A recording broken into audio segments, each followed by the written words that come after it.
Iyan talaga yung masisearch mo sa page. Kay Grande po, kasi madami po ibang brand. Okay. Wait lang. Ayan.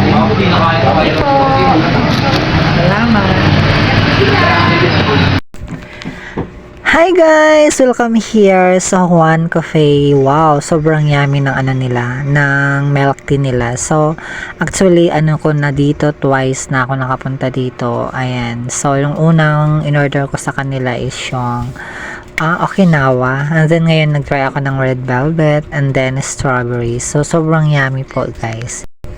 At yung nagustuhan ko po dito sa lugar nila guys, sobrang very organized yung yung place nila. Ayan, napakaayos talaga, and then yung unang-una mo talaga silang makita, sobrang ganda maganda sa mata, sobrang. And then, meron din silang mga ganyan, yung parang magsi-selfie ka, meron kang hawak-hawakan, and then ayan, di ba makikita nyo naman napaka-clean yung areas nila, sobrang ganda. So, nasa daanan lang po sila, kaya madali lang po sila makikita.